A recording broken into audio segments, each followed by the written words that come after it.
All right, what's going on, folks? The Old Soldier coming at you today from Robeson County, North Carolina, where the temperature's supposed to actually get up to 60 today.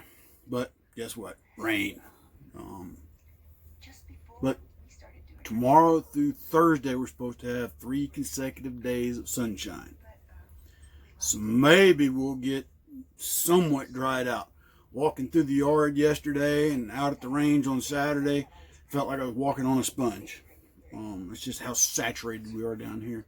And I know, for all my friends up north and out in the west, y'all been blanketed in snow and ice, and my thoughts and prayers go out to y'all as well. Love watching snow fall. Don't like to get out and drive in it. I'd rather drive in it than ice. But the sad part is, as we all know, after the snow falls, eventually it starts to melt, but with frigid temperatures each night, it freezes back over into ice, thus compounding the situation a lot of times.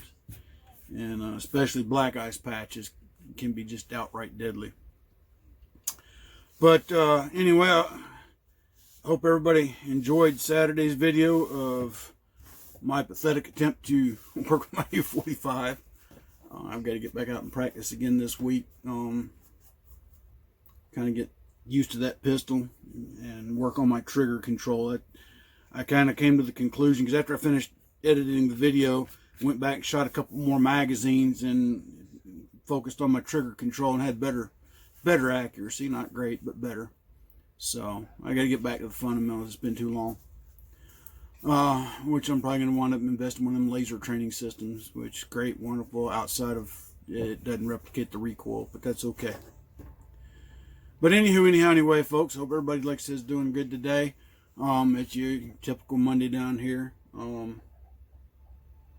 Got a task list of things I got to get done this week, and hope that we get a phone call that they're coming to demo the house and bring the new one in. With the weather, that compounds it getting in here too. The factory, like I said, being backed up, I don't know where we're at in the food chain as far as production goes. Other than we know the house has been ordered, we know the mortgage company's got all their requirements. So basically waiting on them to release a check and get the ball rolling. It's been a long and tedious affair. I will say full-time RV living, at least in this one, has been cozy. Cozy, to say the least. I'll be glad when we can just use this for vacation. But I'm thankful to God above that we had good insurance that allowed me to have enough money to purchase this so we could stay on site on the property and keep an eye on things. But a lot of things going on in this nation of ours, folks. Went to a funeral yesterday for a friend of mine that passed of cancer. And it was...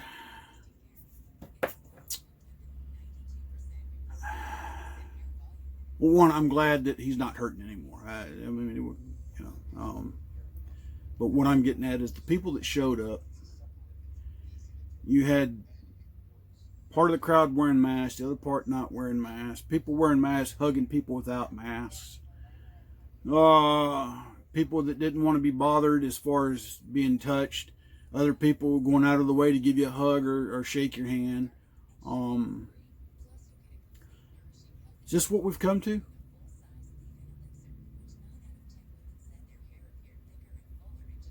As a Christian, sometimes my language didn't belie that, and please forgive me for that, folks.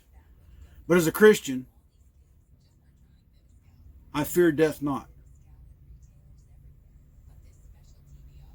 Now, some of you out there may have other beliefs, and that's your choice. As I've always said, I'm not going to preach to you from my platform. I'm just going to tell you what I believe. And as a Christian, if I die today, happy days. I don't even want nobody to cry for me. I want them to go out and party, celebrate. Remember the good times. Don't cry because I'm gone. Jump up and down for joy because I'm in heaven with the Father eternal. I'm before the glory of the grace of God, the Creator who breathed life into me, who breathed life into all life, who made this world that we live on. Again, many of you may not believe that, but I do. But the majority of the people at this funeral were or are professed Christians. Known many of them for over 20 years. As an American who loves freedom, I choose not to live in fear either.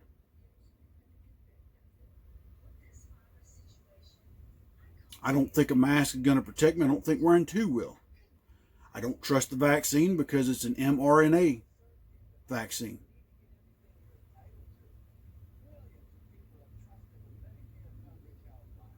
Something that, from my understanding, has never been done before. And nobody can tell you what the long-term effects of such a vaccine could entail. I've told y'all before, I've got crap in my blood that'll never go away. And some of the evidence leads to vaccines that I probably received in my time in the Army. But nobody wants to talk about that. Nobody wants to look into that, you know. And for those that don't like President Trump, oh well. I mean, I'm not a big fan of the man personally. But when he touted hydroxychloroquine, okay, there was a female Democrat from Michigan who was in the state house in Michigan who took that treatment and was healed of COVID. I didn't say cured, I said healed. So once you get a virus, folks, it said, you know, markers of the virus stay in your blood forever. For some people like me, the one I've got that suppose I received a vaccine for, my body continues to attack it even though it's dead. And that creates my chronic fatigue and chronic pain, and you know, involves days I can barely get out of bed. Days when it's halfway days. Woke up at 3:30 this morning, got up and took my pain medication and my viral medications, laid back down, and when I got back up, back's on fire. And of course that impacts my ability to get out and exercise and shed this inner tube I've got going. So I've having to adjust my diet to adjust for my lack of ability to work out hard right now. So I'm on a 2-a-day, Monday through Friday, oatmeal. So I have oatmeal for breakfast and lunch, or breakfast and dinner, or lunch and dinner if I have a heavy breakfast, something else, you know, protein heavy breakfast. We'll see how that works. Either way it goes, it'll lower my cholesterol anyway, so that's a good thing. But back, like I said, to Christians, and if you feel you need to wear a mask, wear one. If you think it's going to protect you, wear one. I'm not telling people not to wear a mask. I'm not telling people not to get the vaccine.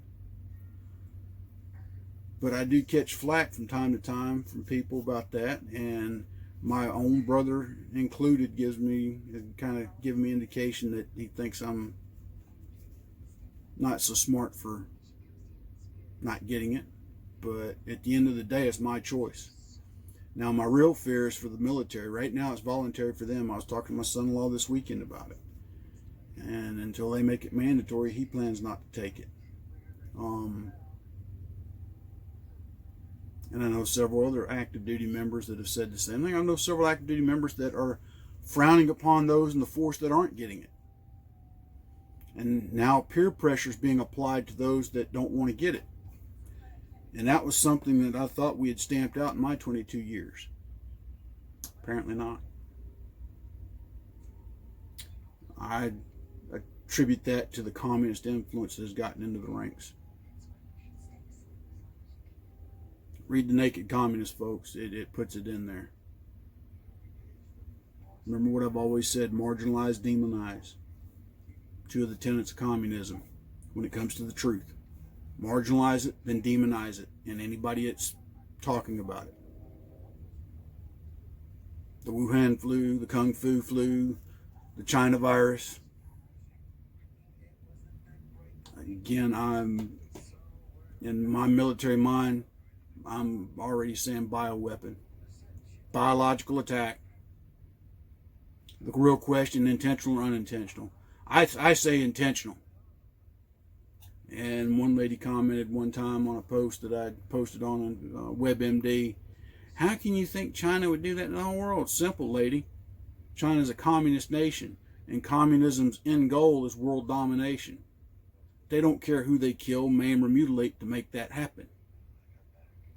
I'm almost willing to bet that China actually has a very strong preventative vaccine, and that's why we haven't been hearing any more cases actually come out of China.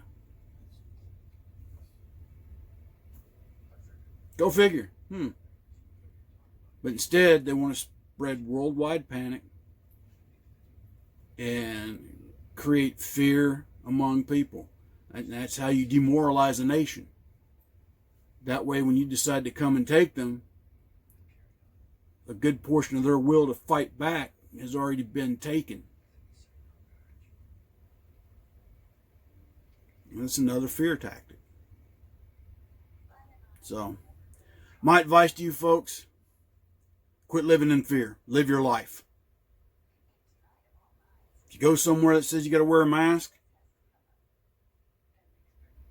either put one on to do what you got to do or go find a business that's going to take your money regardless.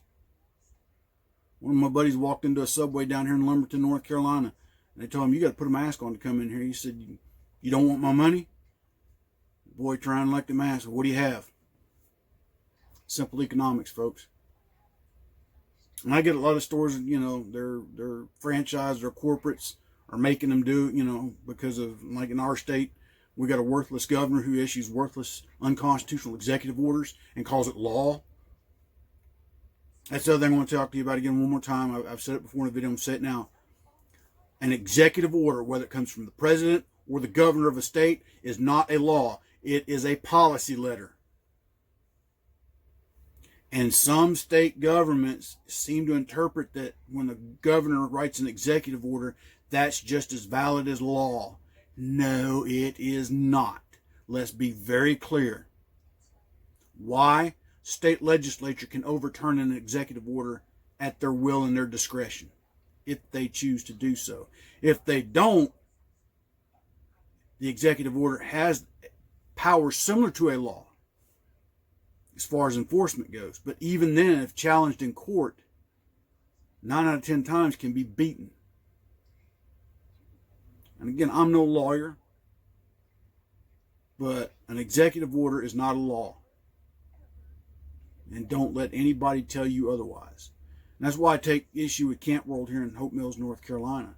On their door, it says North Carolina law requires you to wear a face mask. I went and checked the books. Legislature never passed any said law. It was an executive order from Roy Boy Pooper Scooper, the worthless governor of North Carolina. And Camp World misinterpreted.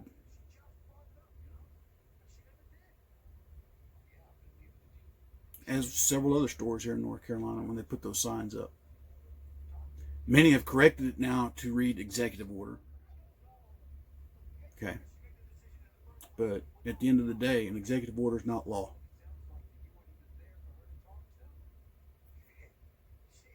So live your lives, people.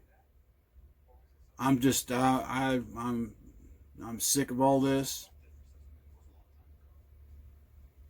I'm going to live my life the way I feel fit, and if the place I go to doesn't want to serve me because I don't want to put on a mask, then I'll get up and leave. But right now, people are desperate for money. A lot of places will overlook the fact that you don't want to wear a mask in their facility. You know what's funny? The McDonald's here, I went there one last week, walked in, the door was open. Nowhere on the sign did it say the dining room was closed. Now on the door on the opposite end, it said dining room closed, open for takeout or drive-through only. I thought, well, you need to put that sign on both doors or lock the door you don't want people to come in at.